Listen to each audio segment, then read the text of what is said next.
जय हिंद साथियों, स्वागत है आपका अपने YouTube चैनल ड्रीम क्लासेस में। मैं आशा करता हूं कि आप लोग मस्त होंगे, तंदुरुस्त होंगे और अपना पढ़ाई को लेकर सीरियस होंगे।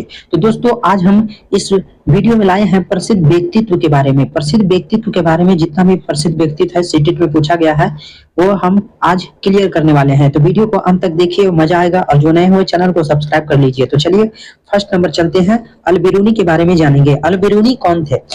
1000 से भी ज्यादा साल पहले एक यात्री भारत आए। इनका नाम था अल बिरूनी। अल बिरूनी जिस देश में थे उस देश का नाम क्या था? उज्बेकिस्तान। यहीं से क्वेश्चन बनता है दोस्तों। बोलेगा अल बिरूनी जो है वो जिस देश में रहते हैं वो उस देश का क्या नाम है? तो उज्बेकिस्तान से थे। अल बिरूनी एक आदमी थे, यात्री थे जो भारत आए थे दोस्तों। ठीक है, भारत आए थे। वो उज्बेकिस्तान देश से आए थे भारत घूमने के लिए। चलिए क्लियर हो गया। दूसरा पॉइंट चलते हैं। अल बिरूनी ने बहुत ही बारीकी से चीजों को जगहों और देखा और उनके बारे में लिखा।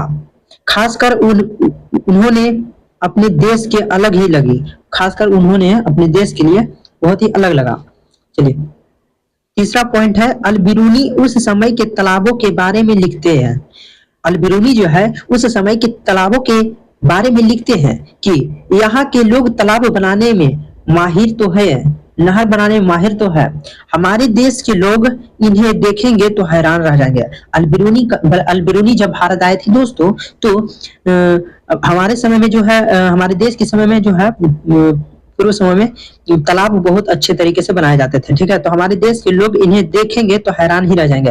अल बिरूनी का कहना था कि हमारे उज्बेकिस्तान वाला जो देश है वो देखेंगे तो हैरान रह जाएंगे कि भारत इतना सुंदर और इतना माहिर बनाने के लिए इतना अच्छा सा मतलब तालाब बनाता है कि मतलब हैरान रह जाएगा मेरा देश। तो बहुत बड़े बड़े भारी पत्थर के लोहे और कुंडों के सारियों के जोड़कर तालाब और चारों तरफ चबूतर बनाए जाते हैं। इन चबूतर के बीच ऊपर से नीचे जाती हुई सीढ़ी, लंबी कतारें, लोगों के उतरने चढ़ने और रास्ते अलग अलग होते हैं। यहाँ कभी भीड़ लगने से परेशानी नहीं होती है। यहाँ जो है भीड़ कभी लग ही नहीं रहती है। ठीक है, आइए अगला पॉइंट जानेंगे। अगला पॉइंट है, आज इतिहास पढ़ने वाले लोग अल बिरूनी की किताबों से उस जमाने के बारे में बहुत कुछ पता चलता है। अल बिरूनी की किताब का नाम है किताब उल हिंद। देखिए यही से क्वेश्चन बनता है दोस्तों। पूछेगा कि अल बिरूनी का महत्वपूर्ण किताब का नाम क्या है? तो किताब उल हिंद। इसे याद रखिएगा, एग्जाम में बहुत बार पूछा गया है। किताब उल हिंद। अल बिरूनी कौन सा देश के थे? उज्बेकिस्तान। अल बिरूनी कहाँ किस देश के थे? उज्बेकिस्तान। और अल बिरूनी किताब का नाम क्या था? तो किताब उल हिंद। इससे दो क्वेश्चन अच्छा से बना, तो इसका जो है क्लियर हो गया। चलिए बछेंद्री पाल चलते हैं। बछेंद्री पाल कौन थे? बछेंद्री पाल भारत की पहली और विश्व की 5वीं महिला थी जिन्होंने माउंट एवरेस्ट की चोटी पर चढ़ाई की। यानी बछेंद्री पाल जो है भारत की पहली महिला थी। भारत की पहली महिला और विश्व की 5वीं महिला थी जिन्होंने माउंट एवरेस्ट की चोटी पर चढ़ाई की।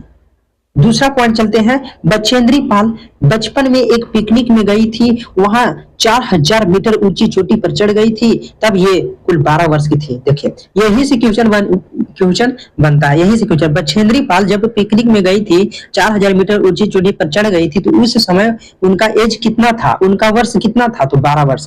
12 वर्ष एकदम याद रखिए, एक पॉइंट याद रखिए, एग्जाम के लिए बहुत बहुत इंपॉर्टेंट है। चलिए अब चलेंगे। ये उत्तराखंड के गढ़वाल एरिया में नाकुरी गांव में बड़ी हुई। देखिए यही से क्वेश्चन बनता है। बछेंद्री पाल कौन से गांव में है? तो उत्तराखंड के गढ़वाल एरिया में नाकुरी गांव। कौन सा गांव? नाकुरी गांव। इसे याद रखिए, नाकुरी गांव। अगला पॉइंट है, इन्होंने नेहरू इंस्टीट्यूट ऑफ माउंटेनियरिंग से अपनी ट्रेनिंग ली। गाइडर ब्रिगेडियर ज्ञान सिंह थे। इसका जो है गाइडर जो है ब्रिगेडियर ज्ञान सिंह थे। ट्रेनिंग जो है ब्रिगेडियर ज्ञान सिंह थे। इन्होंने नेहरू इंस्टीट्यूट ऑफ माउंटेनियरिंग से अपनी जो है ट्रेनिंग लिया। कहां से लिया? तो नेहरू इंस्टीट्यूट ऑफ माउंटेनियरिंग से अपनी ट्रेनिंग ली। इनके गाइडर ब्रिगेडियर ज्ञान सिंह थे। बोलेगा कि बछेंद्री पाल के गाइडर कौन थे? तो ब्रिगेडियर ज्ञान सिंह थे। यहां पर देखिए। चलिए अगला पॉइंट चलेंगे। अगला पॉइंट है,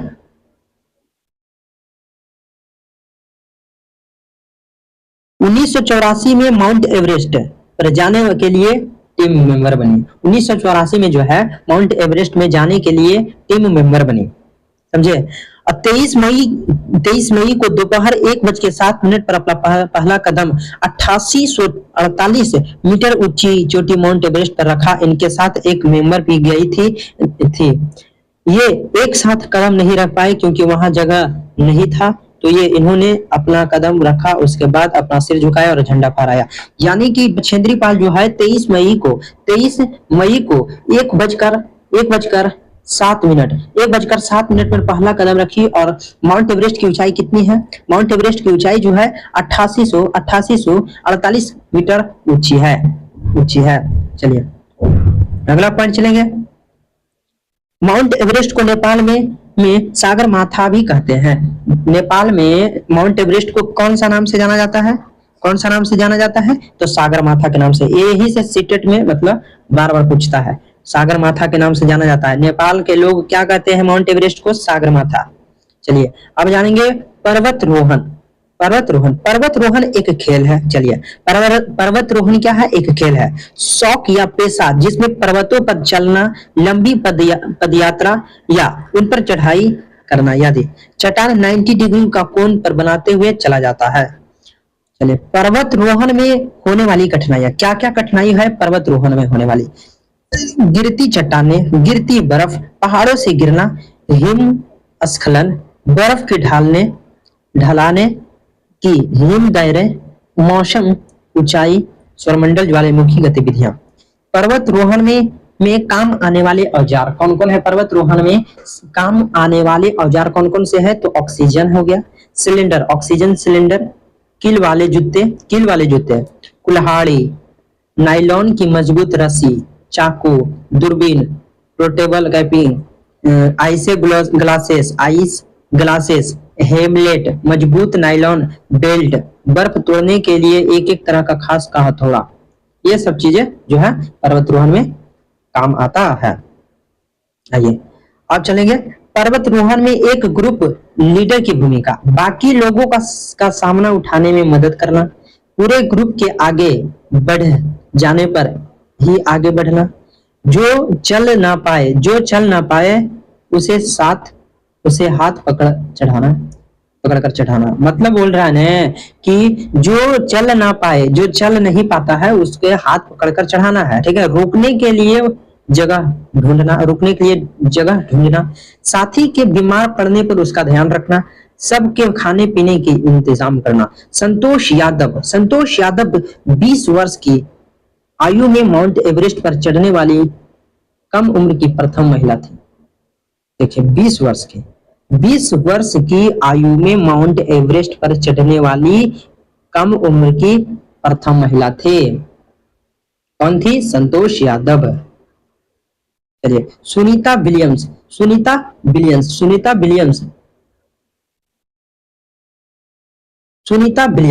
ये अंतरिक्ष में जाने वाली भारतीय मूल की दूसरी महिला है। और ये 360 किलोमीटर दूर स्पेस में गई थी। इनका संबंध गुजरात के अहमदाबाद शहर से है। इन्होंने 195 दिनों तक अंतरिक्ष में रहने का विश्व रिकॉर्ड स्थापित किया है। वाह रे वाह। सुनीता विलियम्स जो है 195 दिनों तक अंतरिक्ष में रहने का विश्व रिकॉर्ड स्थापित किया है। जो भारत की थी, ये अंतरिक्ष में जाने वाली भारतीय मूल की दूसरी महिला थी, ठीक है। सुनीता विलियम्स जो है। चलिए अब जानते हैं जून 1998 में अमेरिकी अंतरिक्ष एजेंसी नासा में चयन हुआ। चलिए सुनीता विलियम्स का 1998 में अमेरिकी अंतरिक्ष एजेंसी नासा में चयन हुआ। 2008 में इन्हें विज्ञान एवं अभियांत्रिकी के भारत में सरकार द्वारा पद्म भूषण से सम्मानित किया। पद्म भूषण भी मिला सुनीता विलियम्स को। चलिए 16 अप्रैल 2007 को अंतरिक्ष में मैराथन दौड़ ऐसा करने वाले विश्व की पहली महिला बनी। चलिए सुनीता विलियम्स के अनुभव एवं स्पेसिस के में, चलिए वहां एक जगह बैठ नहीं पाते थे, एक जगह से दूसरी जगह तैरते फ्लोट रहते थे। देखिए कैसा रहते थे। पानी भी नहीं रुकता था, बुलबुले बने फ्लोट करता था। चेहरा या हाथ धोने के लिए बल पकड़ना पड़ता था, कागज गीला करना पड़ता था। वहां कंघी करने की आवश्यकता नहीं थी क्योंकि बाल हमेशा खड़े रहते थे। वहां टहल नहीं सकते थे और फ्लर्ट करने की आदत हो गई थी। एक जगह पर रुकने की खुद के लिए पहचान पड़ता था। आइए अब जानेंगे नील नील और नील आर्मस्ट्रांग चांद पर उतरने वाले प्रथम व्यक्ति थे। वे चांद पर 1969 में गए थे। भारत के अर्जेंटीना के विपरीत देशांतर पर भारत के अर्जेंटीना के विपरीत देशांतर पर इसलिए भारत के लोग अर्जेंटीना के लोगों को सापेक्ष उल्टे हैं। समझे? अर्जेंटीना के एकदम उल्टे हैं, सापेक्ष उल्टे हैं हम लोग भारत वाला।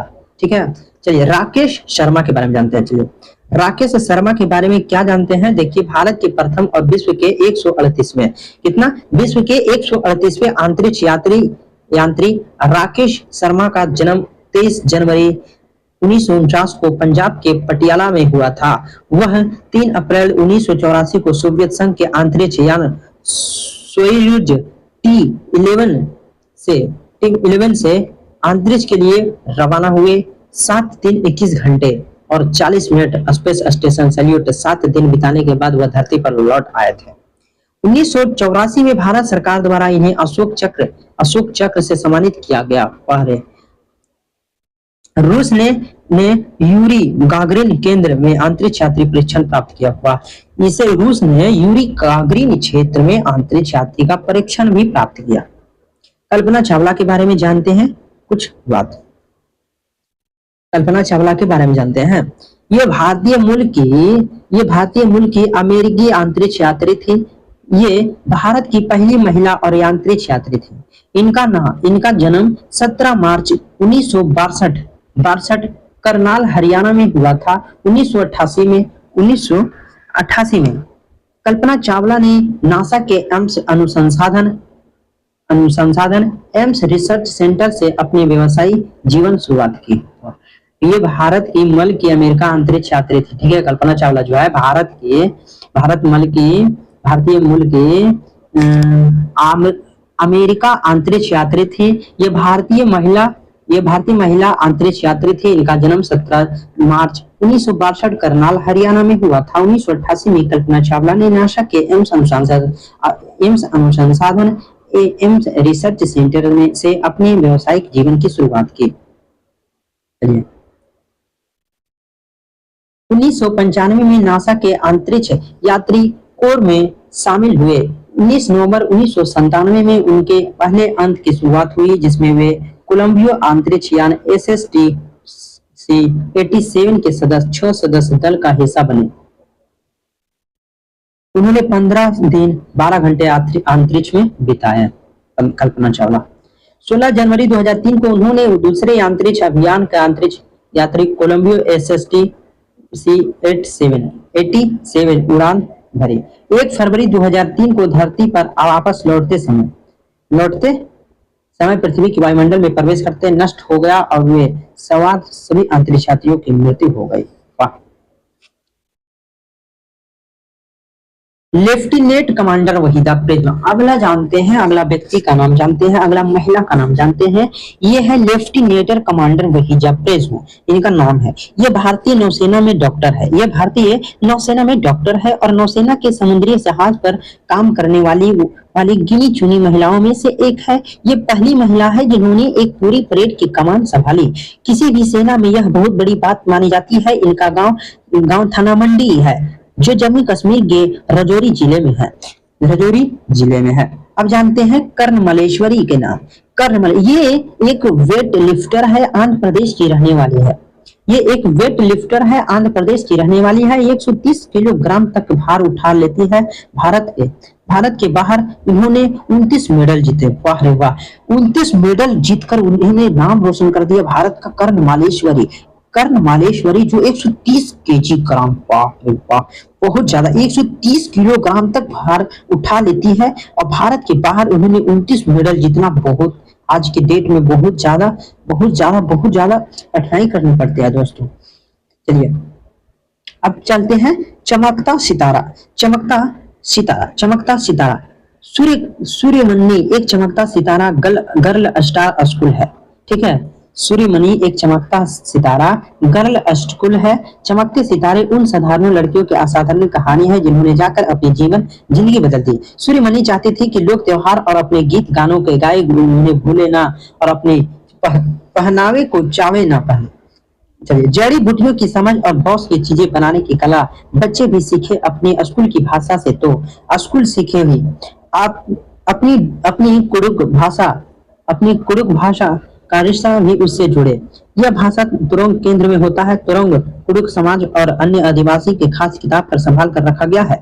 गाने बजाने की कई चीजें जैसे बांसुरी, तरह तरह के ढोल। सूर्यमणि 21 साल की थी जब उसने वासी दीदी कई लोगों की मदद से केंद्र खोला। उसने उसने इस जगह का नाम रखा तुरंग कुड़ुक भाषा। तुरंग का मतलब होता है जंगल। चलिए, अब अगला चलते हैं, यही अगला पॉइंट चलते हैं। कुड़ुक भारत, नेपाल, भूटान, बांग्लादेश में बोली जाती है। कुड़ुक भाषा जो है भारत, नेपाल, भूटान तथा बांग्लादेश में बोली जाती है। यह भारत के हिमाचल प्रदेश, छत्तीसगढ़, झारखंड, पश्चिम बंगाल के उराव जनजातियों के भी द्वारा बोली जाती है। इसका भाषा भी कहा जाता है। चलिए, अब जानते हैं दांडी यात्रा। लास्ट है दांडी यात्रा। 1930 में अंग्रेजों ने भारत के द्वारा नाम कानून का पाबंदी लगा दी थी, जिस पर वो गांधी यात्रा शुरू किया। गांधी जी का कहना था कि जो चीज हमें कुदरत ने दी उसे बनाने का बंदिश कैसी। उन्होंने लोगों के साथ मिलकर अहमदाबाद से दांडी के समुद्र तट तक लंबी यात्रा की और इसे